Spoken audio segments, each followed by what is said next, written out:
Hello, it's 603B Van. Today I'm excited to talk about my latest accessory that I designed for my Ram Promaster. And it's a little storage bin that sits in this recess to the right of my steering wheel. Right, this video is going to provide some information that will be useful for people to select the right size storage bin for them and instructions for installing it. The information in this video is going to be very general.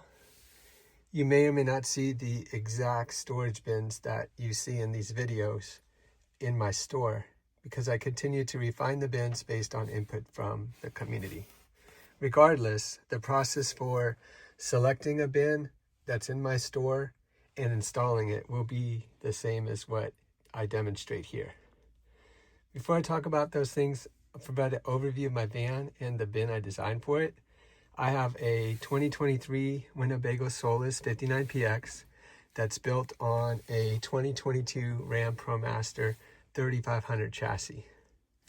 So there's an area to the right of my steering wheel that very soon after purchasing it, I lined with a piece of drawer liner. So I'm just going to pull this bin out for a second. It's not actually secured now, but I'm going to show you how the van is when you purchase it. So I actually removed the screw. There's a screw that's here, and there's a recess area, a flat area. And I would put a little piece of drawer liner here for my first few years of ownership, and that allowed me to put an item here when I was traveling. So the area is small, and I could only ever put like one item there at a time, my glasses or my wallet, and I thought it would be nice to install a little storage bin here.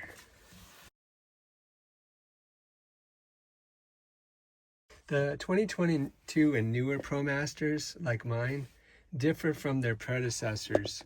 The 2021 and older vans may have a media hub installed on this back wall of this recessed area.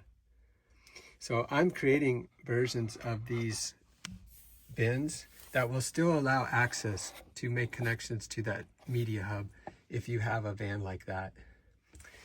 Here's an example of a bin that I created. This is a short bin.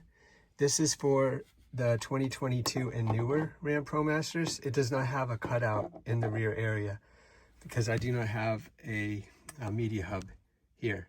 So you can see that the bin has high walls on both sides and the rear. And this allows me to store more items in this area than the flat surface provided.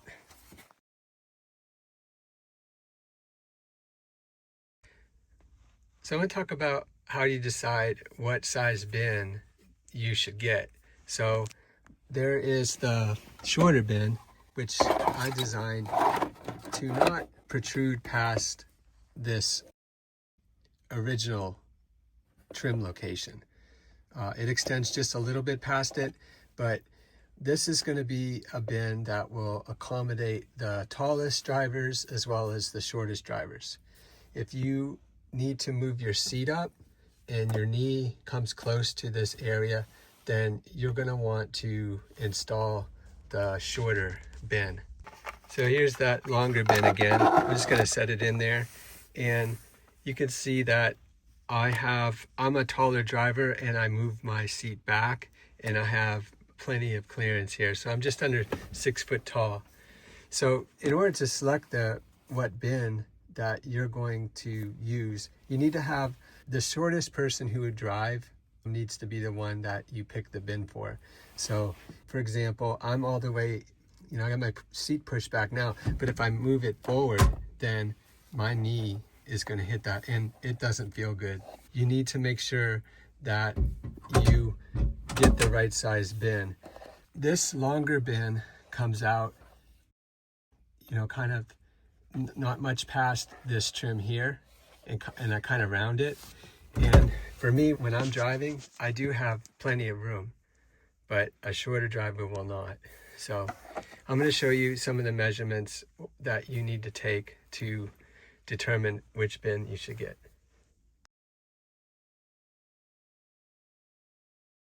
All right, so I'm going to show you, just as a reference, what my clearance is, what I felt comfortable with. So I have my seat positioned all the way to back, and I'm like 6 feet tall, and I have about 5 inches of clearance between the trim, 4.5 to 5 inches of clearance.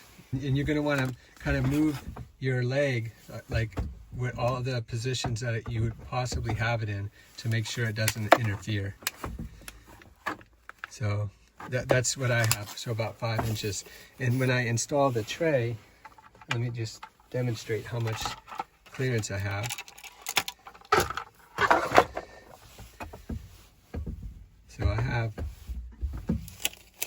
think it extends about 2 inches out. So yeah, I got about 3 inches of clearance, which I'm comfortable with for me.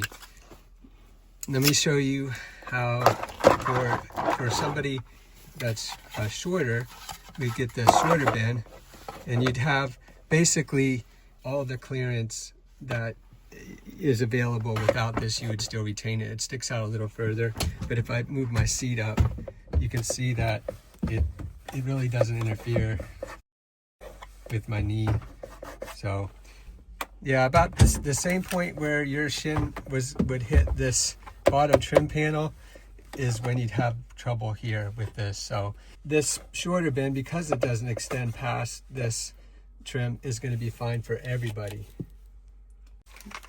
So the shorter bin provides about as much area as you originally had as far as like a horizontal surface. There is some narrowing because of the walls of the bin, kind of reduce the area. And if you were accustomed to laying something flat in this that extended over, then you may not want to use this bin actually, because it has a lip on it. But it's still good enough to store a handful of items. I'm just going to throw some stuff in here.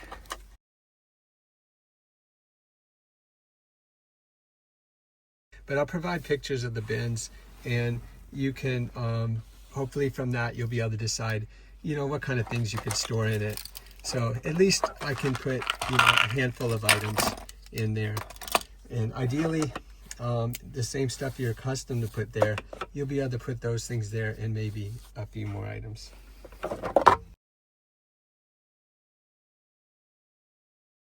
All right, so we'll talk about installing it. So I make use of just this one screw here. So you'll take that screw out, and this is a 1-inch, I think it's a number 10 screw, pan head Phillips.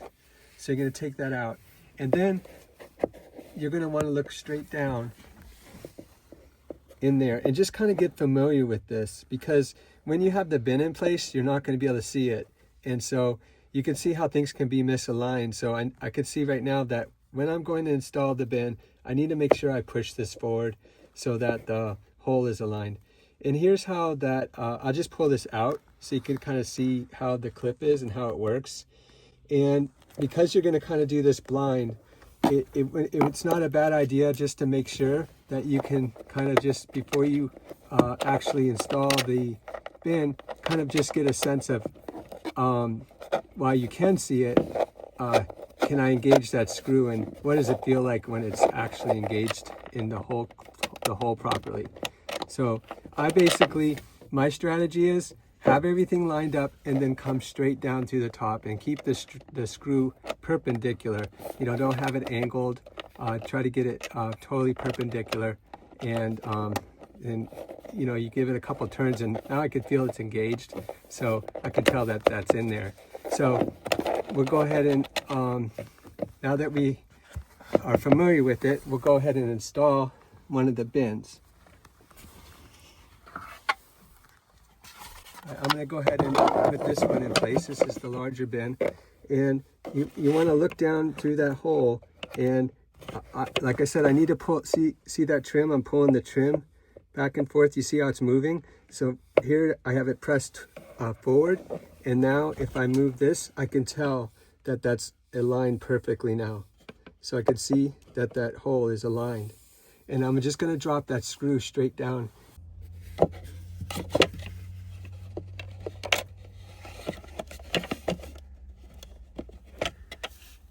So it falls far. There's not a lot of room, but as long as you have it started it straight down, and then I could feel it starting to bite and grab a little bit. And you don't want to tighten this too tight, because you saw what it's made out of. It's kind of a springy kind of clip. So as you tighten it, just kind of pull up and down on this front edge, and just kind of firm it up, not too tight. And then it shouldn't rock or anything if it's in place. So there you go.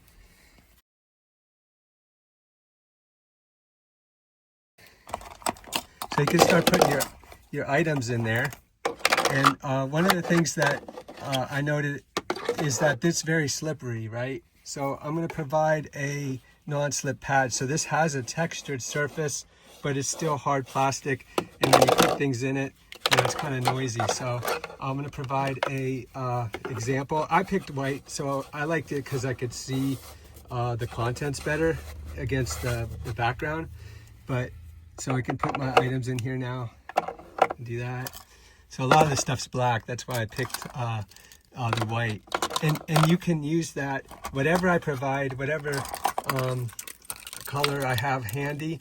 If you don't like it, what you get, you can just take that out and use it as a template and cut your own. So there it is. I mean, I have a nice little place to, put a handful of items, and I really enjoy this. I'm gonna just put my, my wallet here. There you go. And that wall keeps kind of things in place, so.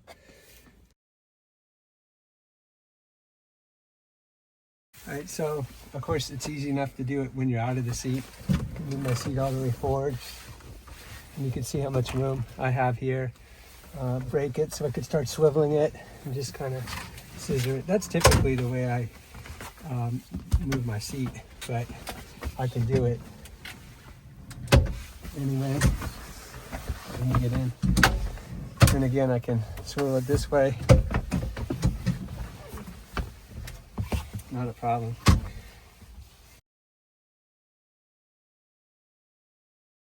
Hope this video is helpful, and if you guys have any questions at all, I try to put as much details in my Etsy listing. Look at each one of my Etsy listing photos. I'm going to try to proactively speak to everything that people would wonder about. But if you have a question after reviewing all the photos, reach out to me on Etsy or Facebook Messenger or whatever, and I'd be happy to talk with you guys. All right, guys, take care and happy holidays.